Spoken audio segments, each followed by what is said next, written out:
Ouça agora o seu Comigo Cast. Olá, estamos começando mais um Comigo Cast, o seu podcast de informações da Cooperativa Comigo. E hoje nosso assunto vai ser voltado aí aos pecuaristas, mais especificamente a parte de suplementação e nutrição animal. Por isso nós estamos recebendo aqui no estúdio o consultor técnico da Rações Comigo, Vitor Macedo. Muito obrigado pela participação, Vitor. Positivo, Ellerson. Eu que agradeço. Agradeço também a Comigo pela oportunidade, por falar sobre esse excepcional mundo da nutrição animal. Bacana. Victor, para a gente iniciar, hoje a gente vai bater um papo aí sobre a suplementação no período das águas. Certo. Conta pra gente aí, porque apesar de as chuvas já terem começado, os pastos estarem mais verdes, né, mais abundantes, Sim. por que ainda é importante o produtor ele levar a sério a suplementação nesse período agora das águas? Tem alguma limitação nutricional que também justifica isso? Certo. Bom, Ellerson, assim, é importante sempre a gente panorizar que a suplementação animal no período das águas, ela é aquela analogia do carro. Quando a gente vai empurrar um carro, a gente prefere empurrar esse carro na descida. Então, a época das águas é a descida e o carro é o boi. A gente tem que aproveitar esse período, que na maioria das vezes ele vai de novembro até março, assim, se a gente for considerar a chuva de expressividade mesmo, né? Quando a gente pensa nisso, quem não gostaria de, por exemplo, terminar 2 bois ao invés de 1? Se você no começo das águas tiver animais aptos à terminação. Ou você não gostaria de, no caso, fazer com que os seus bezerros virem garrotes nessa época, em vez de 20 bezerros, 40. Então, a gente tem que sempre ter em mente que o pasto ele vai fazer a sua função até um determinado limite, né? A gente pensa que, a gente sempre utiliza a conta de que um suplemento mineral proteico, um proteinado, ele vai dar 15% a mais de ganho do que um suplemento mineral, como é um suplemento branco, que a gente costuma dizer, daria. Assim como um suplemento mineral proteico energético, o famoso Copper Beef, da linha Copper Beef que a gente trabalha na Comigo, ele vai dar 30% a mais de ganho. Então é feita uma conta, juntamente o técnico, o veterinário da Comigo vai na propriedade do produtor, na maioria das vezes, para fazer um planejamento anual, onde ele sabe que na época das águas, os animais vão entrar com tantas arrobas, e ao final da época das águas, eles têm que sair com tantas arrobas. A hora que você divide o tanto de peso que tem que ganhar na quantidade de dias, dá o GMD, o ganho médio diário que esses animais têm que ganhar. E a gente adequa a nutrição. Tem propriedades, na verdade, que eu atendo, aonde são propriedades, eu digo, glorificadas por Deus, assim, que o capim, ele entrega muito. Isso, o capim, ele precisa de vários fatores para poder entregar, assim, o máximo que ele pode. Primeiro, fertilidade do solo. O pasto ele tem que ser corrigido, o solo, tem que ser adubado, tem que ser calcareado, certo? Tem que ser feito todo um manejo nele. Segundo, umidade. E em terceiro, lux, que a gente fala, no caso, iluminação. Depois disso, ele vai entregar até um certo limite. Depois desse limite, se você precisa de mais ganho de peso do que o pasto está disposto a entregar, você tem que mudar a estratégia. Aí que a gente entra com proteinado ou a gente entra com proteico energético. Certo. A gente vê então que é basicamente um complementando o outro. O objetivo principal nesse período agora das águas é tanto a suplementação ali, seja porque o capim não está entregando, seja por algum motivo ali também do próprio animal. Nesse caso a gente vê aí que não basta apenas o produtor manter o animal só a pasto ali. Certo. Porque, e nem ele também apenas contar com o produto. Ele precisa ter o produto e o capim. Sempre os dois. Exatamente. A gente utiliza uma máxima que, assim, o importante é entender que suplemento mineral, eu falo nele em 3 estágios, né? Na verdade, na Comigo aqui a gente trabalha em 4, né? O suplemento mineral, que é o branco, suplemento aditivado, proteico e proteico energético. Esses produtos, eles trabalham juntamente com o capim. Então, assim, você precisa ter o capim e você precisa ter ele, certo? Com o capim, você tem a base, que é a base da forragem que o animal vai consumir, no caso, 2,2%, 2,3% do peso vivo dele daquela forragem, certo? O que vem do suplemento? O suplemento vem o a mais, não diga a cereja do bolo, porque hoje em dia ele é indispensável. Sem suplemento é muito difícil fazer uma produção, diga assim, rentável. Antigamente, né, se a gente for puxar aí para um passado não muito longe, um passado, diga assim, há uns 7, 8, 10 anos atrás, assim, muitos produtores ainda faziam o famoso boi sanfona, onde na época das águas o animal ganhava um peso expressivo, porém na época das águas ele perdia peso. Ou seja, ele não chegava no peso de abate. Aí você esperava mais uma vez o animal chegar na época das águas, ele ganhar peso. Alguns ganhavam, outros ganhavam um pouquinho menos, você matava um pouquinho, sobrava um outro pouco. Tanto que a média, antigamente, a média de idade de abate era 8 anos. Hoje em dia o mercado ele exige um animal para que você tenha bonificação no frigorífico ou um boi exportação, que a gente costuma dizer, de até no máximo 30 meses. Então, para isso, é importante que a gente trabalhe com toda a tecnologia que a gente tem ao nosso dispor. Moduladores de microbiota ruminal, que são, no caso, os aditivos, que vão fazer o rumen do animal. Lá a gente divide assim, são muitos tipos de bactérias que nós temos lá dentro. Mas se eu fosse dividir de forma geral, assim, nós temos as bactérias que degradam fibra e as bactérias que degradam amido. Amido vai vindo do milho, do concentrado, do milho, do farelo de soja, coisas processadas, rações, no caso. Numa suplementação de animais a pasto, na época das águas, a gente não tem amido. Então, no caso, essas bactérias estão ocupando um espaço dentro do rumen do animal que poderia ser das outras. O que um aditivo faz? Esse aditivo ele entra lá no rumen do animal e ele seleciona essas bactérias, de forma que o animal ele se transforma num ser mais eficiente em degradar o que tem para ele, que no caso é a fibra. Certo. Então, aí analisando, esses seriam alguns dos fatores que devem ser levados em conta ali na hora de definir a suplementação. Ou então, quais seriam aí, melhor dizendo, os fatores chaves que devem ser analisados na hora de definir a suplementação nesse período das águas? É sempre importante, excelente pergunta. É sempre importante a gente entender que, na época das águas, um dos principais problemas que a gente vai ter é manejo, certo? Por quê? Você tem que fazer uma conta de o tanto que o capim vai crescer para tanto que os animais vão consumir. Porque se você deixar também esse capim ele passar, que a gente costuma dizer, ele fica muito duro, muito taludo, que a gente costuma dizer no campo. De modo que a aceitabilidade dos animais já não é muito boa e ele também já não tem muitos níveis nutricionais, já diminui. Ou, ao contrário, você tem muitos animais na área e o capim ele não dá muito tempo de crescer. Ou seja, o animal sempre vai estar comendo uma folha muito nova, que no caso ela é muita água e pouco FDN, que é o que importa pra gente, certo? De modo que o animal vai comer e assim, ele não vai engordar. Então é sempre um meio termo. A gente sempre tem que considerar também que o produto ele tá para aliar o objetivo do produtor com a situação da fazenda. Não adianta a gente achar que o produto ele vai fazer milagre, porque o produto ele vai fazer a parte dele de acordo com o objetivo. Então, se eu quero que um animal meu ganhe 700 gramas por dia, um animal de terminação, eu quero que ele ganhe 700 gramas por dia, é necessário que eu entre com um proteinado. Por que eu tenho que entrar com proteinado? É o importante. Hoje, pelo menos na Comigo, a gente utiliza um software de formulação. Esse software ele considera a idade dos animais, a raça dos animais, o objetivo, o ganho de peso que eu quero que esse animal tenha, e ele considera o que esse animal consome. No caso, a gente faz uma coleta de forragem na fazenda do produtor, em diversos pontos, tem toda uma metodologia que a gente tem que seguir, manda analisar no nosso laboratório, no complexo industrial. A hora que sai essa análise, eu entendo assim, aqui no capim eu tenho, por exemplo, 12% de proteína, 10% de proteína. O animal, para ele ganhar 700 gramas, ele precisa de 13. Essa conta não bate. O animal não vai ganhar 700 gramas. Ele vai ganhar, por exemplo, 400, que é o suficiente para o tanto de proteína. Ou seja, eu preciso colocar um pouquinho a mais de proteína por fora. Da onde vem essa proteína? Do proteinado. Nossos proteinados, na maioria deles, na sua totalidade, na verdade, eles comem 1 grama por quilo.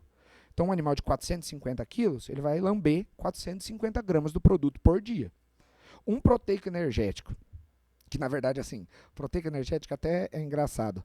A gente tem o nosso CTC, que faz diversos experimentos, e todos esses experimentos foram feitos em questão de custo, que é o que realmente paga, que é o que realmente é importante, né, no sistema.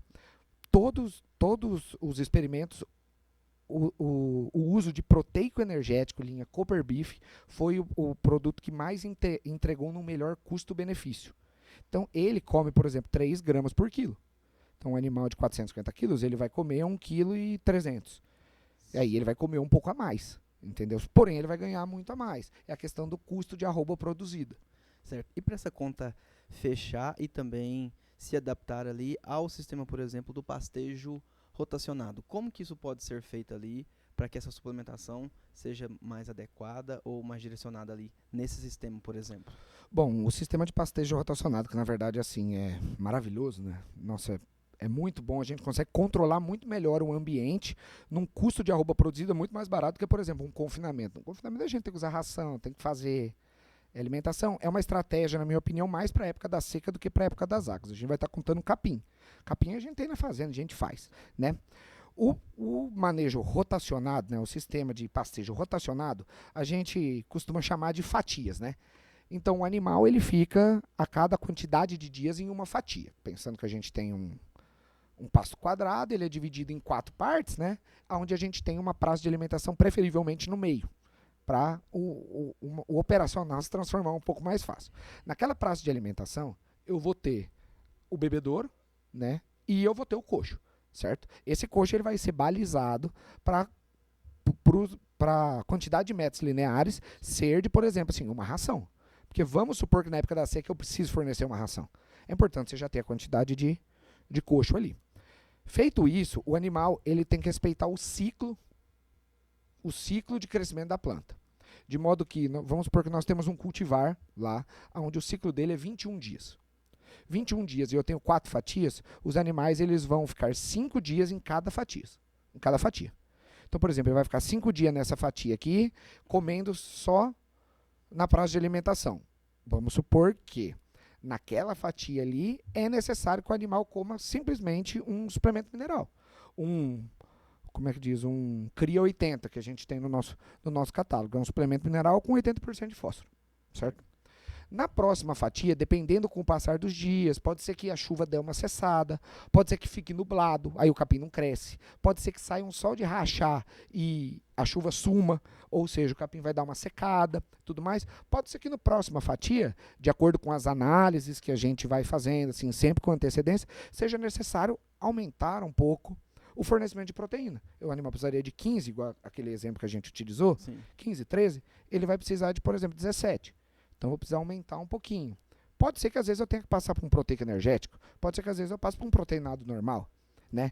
De qualquer modo, ele sempre vai comer no mesmo local, na praça de alimentação. A única coisa que eu vou fazer é trazer ele para dentro, fechar uma porteira e abrir a outra. E dentro do que você citou, 2 pontos aí que me chamaram a atenção também, como que o produtor ali, como que o nosso cooperado, o pecuarista ali também pode fazer para evitar essa disputa ali também no coxo?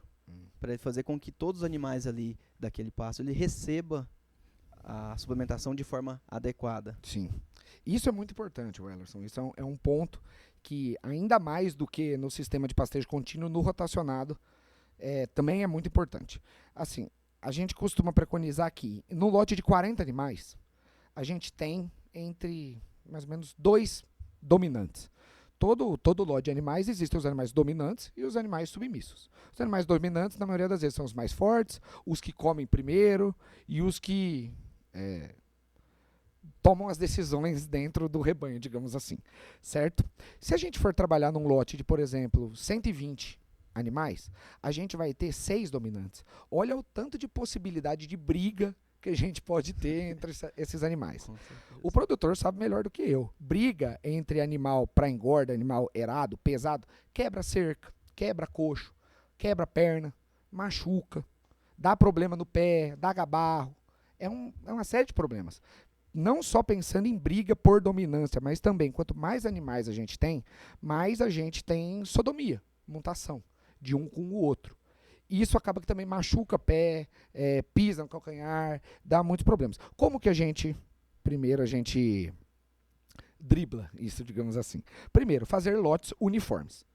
Lotes uniformes é tentar colocar os 40 animais da mesma da mesma raça, é importante por causa do clima, do capim e tudo mais, mas também do mesmo peso. De modo que você não vai ter um animal muito levinho lá, muito fraquinho, que óbvio que ele vai ser o submisso e ele vai, no caso, chega para lá dos outros. Eles vão estar todos meio que pareios ali, né?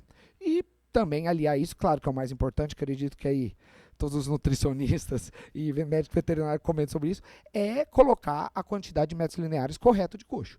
Os animais eles têm que chegar juntos, eles têm a gente fala muito de é o rebanho, como que eles agem. Então, assim, o animal ele tem um comportamento de rebanho. Eles vão todos juntos se alimentar, eles vão todos juntos pastar, todos juntos beber água. O dominante, na maioria das vezes, ele puxa a fila. Então, a hora que ele puxar a fila para entrar dentro da praça de alimentação e se alimentar, todos vão vir. Se não tem metro linear suficiente para todos comer, os mais fortes vão comer primeiro, vão comer mais do que precisa, ou seja, vai gerar um custo que não é necessário para o produtor, né? Claro, o suplemento mineral ele tem sistemas de trava, né? O sódio, na época da seca a ureia, mas no caso das águas a monenzina, ele dá uma segurada no consumo, mas o animal pode vir a consumir um pouquinho a mais. Uma graminha, 2, 3, 20 graminhas a mais por dia é muita coisa ao longo do período inteiro. Então os animais eles têm que chegar, todos se alimentarem juntos, depois de se alimentar eles vão beber água e depois eles vão voltar para o pastejo. Isso faz com que os submissos não comam mais do que deva e os dominantes comam mais do que deve e o submisso não coma nada. Certo. E aliado a tudo isso, um outro ponto que você citou era em relação às análises. É importante ali, o produtor observar também a análise que ele faz ali, tanto do solo ou do capim que ele tem ali também, para ele acompanhar tanto o desenvolvimento do animal, com a nutrição, com o planejamento que está sendo feito, quanto com o desenvolvimento ali também daquele capim que ele tem, daquele passo que ele está tendo ali. Sim, como eu tinha falado, assim, um dos principais desafios da pecuária das águas, além da suplementação, de adequar a suplementação, é o manejo. Porque se o seu pasto passa, que a gente costuma dizer, ele lignifica, ou seja, a lignina, ele estende caule. O animal não, a planta ela tem um ciclo, né, Wellerson? Ela tem um ciclo. Na verdade, existem diversos cultivares com diversos ciclos diferentes. Mas a planta, ela brota, cresce, estende solta semente e, teoricamente, morre logo depois. Qual que é a luta do pecuarista? É não deixar a planta chegar no estágio de soltar semente. Então, é sempre ir segurando ela nessa determinada altura. Caso você não faz um acompanhamento certinho, você tem pastos muito grandes, onde, por exemplo, os animais eles só vão pastar perto do coxo aqui. Eles não vão pastar lá longe. Aquele lugar lá vai sementear. Depois que o capim sementeou, ele perde muita qualidade nutricional. Ele se torna um capim muito duro, a folha fica muito dura, muito lignosa. Então, no caso, o animal, mesmo que ele coma, que é difícil, mas às vezes pode ser que ele coma, ele vai demorar muito para ele degradar. Aí ele não vai ter espaço para ele poder ir comer de novo. Então, assim, a gente tem que ir sempre aliando o desempenho dos animais, que a gente faz isso mediante a score, visual mesmo. O produtor tem um olho muito melhor do que o nosso, diga assim, para olhar para o animal e falar, olha, tá com pelo liso, tá bonito, tá ativo, tanto olhar o estande da pastagem também, falar, ó, tá na altura correta, não tem lugar que tá passando, não tem lugar muito baixo. Se passar na seca, o produtor, a hora que chegar na seca, ele vai ter que roçar. Sim. Aí é uma operação de maquinário, diesel, dá muito trabalho. Se ficar muito baixo, não tem pasto na época da seca. Então, assim, tem que ir levando sempre no acompanhamento. Certo. E você, produtor, que está aí nos acompanhando, conta pra gente aí nos comentários como que você tem feito, qual a estratégia que você tem seguido. Você, como o Vitor já disse aqui, tem um olho bem melhor, tá aí no dia a dia. Diz aí nos comentários como que você tem feito e o que você tem visto aí de diferente e impactado aí na sua propriedade. E falando em impactos, Vitor, a gente vê também que aquilo que é feito durante o período das secas, isso pode trazer lá as suas consequências, os seus resultados ali no período... Inverti, perdão. O que é feito no período das águas, desculpa, consequentemente vai interferir ali no período das secas. Então, como que isso pode impactar? De que forma que isso pode ser benéfico ou maléfico ali para o produtor? Bom, é sempre importante, e nós temos a orientação, a gente sempre trabalha com planejamentos anuais. Por quê? Porque a gente, de acordo com o período animal, é um ano que a gente trabalha, mas assim, é sempre importante porque um é em decorrência do outro. Hoje em dia a gente trabalha com 3 períodos, né? 4, na verdade, né? É água, transição, seca, transição. A água sempre é um ciclo, né? É cíclico. Quando a gente trabalha na época das águas, se a gente entrar na época das águas com o produtor zerado de capim, ou seja, na época da seca, os animais eles comeram até a raiz. Comeu até a raiz, acabou com o pasto. Esse capim ele vai demorar muito para vir. Ou seja, você vai perder dias de água. Então a gente já pensa, a gente tem 5 meses, 4, depende. Esse ano de chuva a gente torce para que seja muito bom, tenha muitos meses de água. Mas assim, a gente tem 5 meses. Se a gente perder 10, 15, 20 dias, é praticamente quase um mês que esse pasto não veio. Então a gente sempre tem que ir levando o capim numa certa altura. Né? Na época da seca, a gente deixa ele vedado, o produtor entende dessa figura de linguagem, no caso que eu estou utilizando aí, a gente tira os animais de um determinado pasto antes das chuvas acabarem, para que esse pasto ele dê uma brotada alta, para que na época da seca eu tenha massa. É seca a massa? Sim, mas é massa. É melhor do que não ter nada. Você tem que ter uma palhada. Essa palhada o animal vai comer até o chão? Não. A hora que ela chega numa determinada altura, os animais são retirados de lá, ela fica vedada, para quando vierem as chuvas ela brotar, não do chão. Ela já brota do meio. Isso faz com que eu sempre vou estar tendo uma massa de forragem ali. Eu nunca vou zerar. Então, tudo que você faz nas águas vai refletir em como você está na seca. Tudo que você faz na seca vai refletir o que vai se transformar nas águas. Sempre tem que ir pensando lá na frente, né? Sim. E a gente já está caminhando para o final aqui também, mas antes de encerrar, na parte ali também de orientação voltada ao armazenamento agora nesse período das chuvas, quais orientações que você traz aí para nosso cooperado, nosso produtor que está ouvindo? Ah, tá. Bom, na época da chuva é sempre importante aquela máxima, né, as boas práticas de armazenamento, produto no chão não importa qual é o tipo de chão que você tem, sempre dá muito problema. Né? É importante a gente sempre figurar de que forma? É importante que o ar ele passe em todos os locais, digamos assim, da sacaria. Então, sempre que a gente for armazenar um produto, armazenar ele num local arejado, porém com cobertura, não com luz diretamente, porque macros e microminerais sofrem influência da luz. Então, no caso, se ficar batendo no saco lá uma luminosidade muito grande, um sol e tudo mais, vai acabar influenciando. E também em cima de pallet, né? Sempre colocar um estrado ali, um pallet para que o produto não fique em contato direto com o chão, de modo que se tiver alguma umidadezinha ali, pode estar vindo alguma proliferação de fungo, que no caso pode gerar uma proliferação de micotoxina, que é extremamente maléfica para a produção. Se a gente for colocar no coxo, sempre de acordo com cada categoria, tá, Wellerson? No caso a gente tem suplemento mineral. Se ele molhar, ele vai empedrar, o animal não vai comer. Ah, mas eu desempedro. Mas não é a mesma coisa. O animal vai sentir. Ele vai sentir. Proteinado. Se molhar, é complicado. Se molhar e não comer na hora, ele pode descartar, infelizmente. Por isso que é sempre importante a gente falar assim, proteinado. Vamos colocar ele para cada 3 dias? Coloca ele para cada 3 dias, o animal vai consumir a cada 3 dias, e depois você coloca mais. É até bom que o funcionário vai ao pasto observar os animais. Suplemento mineral. O consumo é errático. Ou seja, o animal ele come um dia, passa 2 sem comer. Por isso que sempre tem que estar à vontade. Por isso coxo coberto é importante. Né? Colocar uma quantidade não muito grande para os animais derramarem. Se der uma chuva de vento, vai molhar. Você não quer ter que desperdiçar. E proteico energético, assim, na época das águas. Armazenar no barracão, super coberto, com cobertura, arejado, né? De preferência, às vezes, até num local fechado, para evitar um dos principais problemas também, né? Um roedor, né? A gente vai, às vezes, em propriedade, infelizmente, pode ter galinha, que às vezes entra, tem milho. Então, lugar fechado que não entre outro tipo de animais e fornecer sempre nos horários corretos. Bacana. Com certeza são informações aí bastante valiosas que vão agregar aos nossos cooperados, aos nossos produtores que estão nos ouvindo. Aqueles que ainda têm alguma dúvida, que porventura surgiu algum questionamento também, a Comigo está aí à disposição por meio da sua assistência técnica. Tem um corpo aí de consultores e de veterinários aí à disposição para atender os cooperados, a equipe também de representação comercial, né? Então, gostaria de te agradecer já de antemão, Vitor, pela participação aqui no nosso Comigo Cast.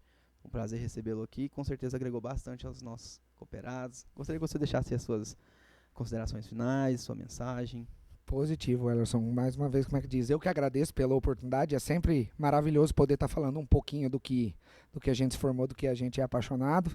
Ressaltar também para o produtor rural qualquer tipo de orientação que vocês estiverem precisando. As lojas da Comigo, os telefones da Comigo, os técnicos, representantes estão sempre à disposição. Eles têm diversas ferramentas para auxiliar o senhor em qualquer época do ano com a utilização de qualquer um dos nossos muitos produtos que nós temos no catálogo. Muito obrigado pelo tempo.